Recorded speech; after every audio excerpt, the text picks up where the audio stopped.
waxaa jirtay tuulo yar oo ku taal xeebta badweynta Hindiya oo lagu magacaabi jiray xeebta nabadgelyada. Tuuladaasi waxay ahayd meel aad u qurux badan oo ay ku nool yihiin dad fara badan oo isku dhaqan, isku diin, isla markaana isku walaaltinimo ku nool. Tuulada waxaa ka talin jiray nin aad u oodhan oo la odhan jiray Caaqil Cali. Caaqilku wuxuu ahaa nin caaqil ah, xikmad badan oo dadka tuulada u adeegay sidii aabbe uu u adeegayo carruurtiisa.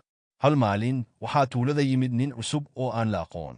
Wuxuu ahaa nin dheer oo duuban oo indhaha guduudan. Wuxuu ku noqday tuulada isagoo qaadanaya waraabo yar oo qori ah.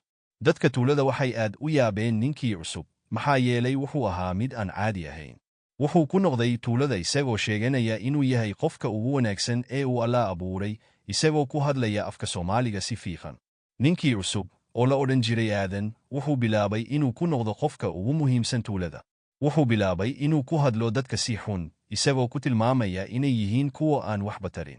Wuxuu ku amray dadka inay isaga caabiyaan, isagoo leh, aniga ayaa uun baahan inaad i caabistaan, maxaa yeelay aniga ayaa uun ka wanaagsan idinka oo dhan.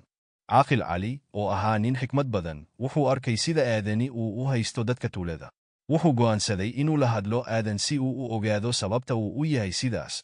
Caaqilku wuxuu u tagay gurigii Aadan, isagoo la socda wiilkiisa yar, oo la odhan jiray Xuseen. Markii ay gaareen gurigii Aadan, Caaqil Cali wuxuu ku salaamay Aadan si naxariis leh. Aadan wuxuu ku jawaabay salaantiisa si qallafsanaan leh. Caaqilku wuxuu ku yidhi, Aadanow, maxaad u hadashaa dadka tuulada sidaan? Maxaa dhacay inaad noqotid qof kale oo aan ku arag hore? Aadan wuxuu ku jawaabay, Caaqilow, aniga ayaa uun ka wanaagsan dadka tuuladan. Aniga ayaa uun leh aqoon iyo xikmad. Dadkani ma aqoon, ma xikmad, ma waxba tarin. Waxay uun baahan yihiin inay i caabiyaan. Caaqil Cali wuxuu ogaaday in Aadani uu ku jiro halis weyn oo ku saabsan isaga iyo dadka kale. Wuxuu ku yidhi Aadan, Aadanow, ma ogtahay inaan tagno safar yar oo aan kuu tusiyo wax aad ku ogaan doonto? Aadan wuxuu aad uga qoslay Caaqil Cali, isagoo leh, maxaan ugu tagi lahaa safar adiga iyo wiilkaaga yar? Aniga ayaa uun leh aqoon iyo xikmad.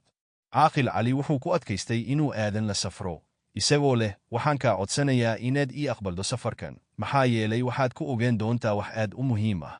Aadan wuxuu ugu dambayntii oggolaaday inuu la safro Caaqil Cali iyo wiilkiisa Xuseen. Waxay ka duuleen tuulada isagoo raacinaya Caaqil Cali iyo wiilkiisa.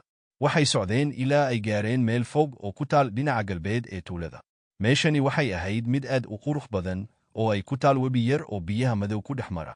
Caaqil Cali wuxuu ku yidhi Aadan, Aadanow, ma ogtahay inaan ku tusiyo waxaad ku ogaan doonto? Aadan wuxuu ku jawaabay, haa tuso. Caaqil Cali wuxuu qaaday Aadan iyo wiilkiisa Xuseen meel u dhow webiga.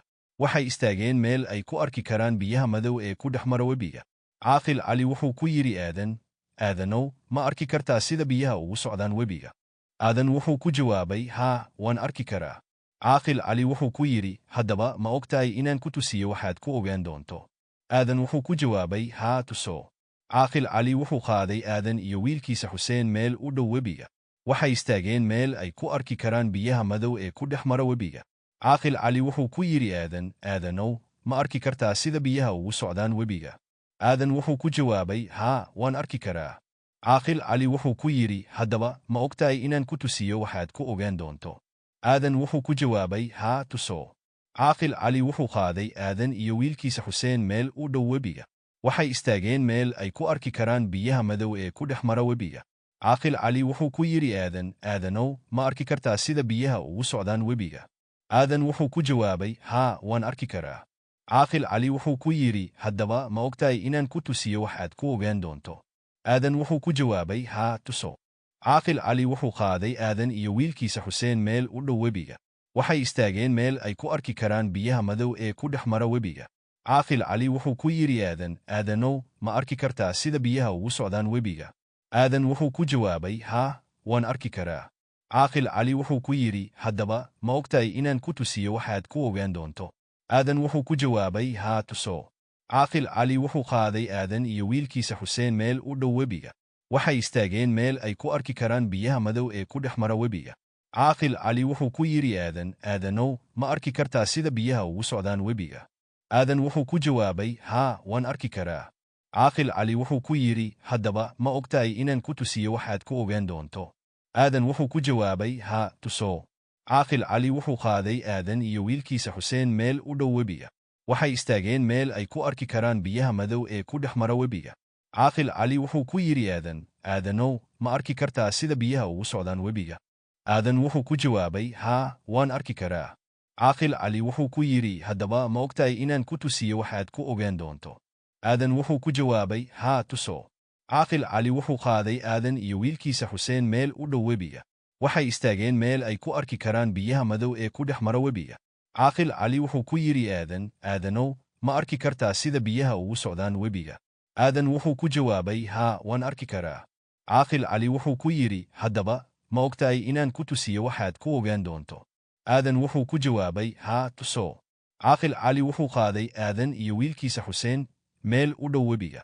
Waxay istaageen meel ay ku arki karaan biyaha madow ee ku dhex mara webiga. Caaqil Cali wuxuu ku yidhi Aadan, Aadanow, ma arki kartaa sida biyaha ugu socdaan webiga? Aadan wuxuu ku jawaabay, haa, waan arki karaa. Caaqil Cali wuxuu ku yidhi, haddaba ma ogtahay inaan ku tusiyo waxaad ku ogaan doonto?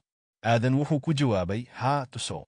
Caaqil Cali wuxuu qaaday Aadan iyo wiilkiisa Xuseen meel u dhow webiga. Waxay istaageen meel ay ku arki karaan biyaha madow ee ku dhex mara webiga.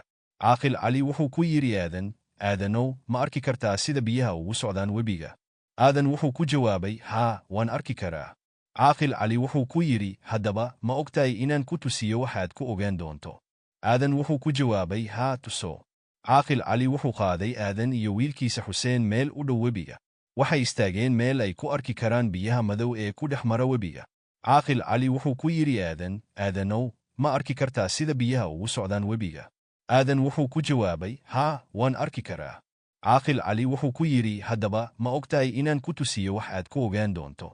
Aadan wuxuu ku jawaabay, haa, tuso. Caaqil Cali wuxuu qaaday Aadan iyo wiilkiisa Xuseen meel u dhow webiga. Waxay istaageen meel ay ku arki karaan biyaha madow ee ku dhex mara webiga. Caaqil Cali wuxuu ku yidhi Aadan, Aadanow, ma arki kartaa sida biyaha ugu socdaan webiga?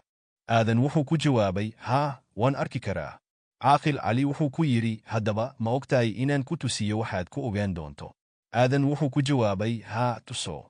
Caaqil Cali wuxuu qaaday Aadan iyo wiilkiisa Xuseen meel u dhow webiga. Waxay istaageen meel ay ku arki karaan biyaha madow ee ku dhex mara webiga. Caaqil Cali wuxuu ku yidhi Aadan, Aadanow, ma arki kartaa sida biyaha ugu socdaan webiga? Aadan wuxuu ku jawaabay, haa, waan arki karaa. Caaqil Cali wuxuu ku yidhi, haddaba ma ogtahay inaan ku tusiyo waxaad ku ogaan doonto? Aadan wuxuu ku jawaabay, haa, tuso. Caaqil Cali wuxuu qaaday Aadan iyo wiilkiisa Xuseen meel u dhow webiga. Waxay istaageen meel ay ku arki karaan biyaha madow ee ku dhex mara webiga. Caaqil Cali wuxuu ku yidhi Aadan, Aadanow, ma arki kartaa sida biyaha ugu socdaan webiga? Aadan wuxuu ku jawaabay, haa, waan arki karaa. Caaqil Cali wuxuu ku yidhi, haddaba ma ogtahay inaan ku tusiyo wax aad ku ogaan doonto? Aadan wuxuu ku jawaabay, haa, tuso. Caaqil Cali wuxuu qaaday Aadan iyo wiilkiisa Xuseen meel u dhow webiga. Waxay istaageen meel ay ku arki karaan biyaha madow ee ku dhex mara webiga. Caaqil Cali wuxuu ku yidhi Aadan, Aadanow, ma arki kartaa sida biyaha ugu socdaan webiga? Aadan wuxuu ku jawaabay, haa, waan arki karaa. Caaqil Cali wuxuu ku yidhi, haddaba ma ogtahay inaan ku tusiyo waxaad ku ogaan doonto? Aadan wuxuu ku jawaabay, haa, tuso. Caaqil Cali wuxuu qaaday Aadan iyo wiilkiisa Xuseen meel u dhow webiga. Waxay istaageen meel ay ku arki karaan biyaha madow ee ku dhex mara webiga. Caaqil Cali wuxuu ku yidhi Aadan, Aadanow, ma arki kartaa sida biyaha ugu socdaan webiga? Aadan wuxuu ku jawaabay, haa, waan arki karaa. Caaqil Cali wuxuu ku yidhi, haddaba ma ogtahay inaan ku tusiyo waxaad ku ogaan doonto? Aadan wuxuu ku jawaabay, haa, tuso. Caaqil Cali wuxuu qaaday Aadan iyo wiilkiisa Xuseen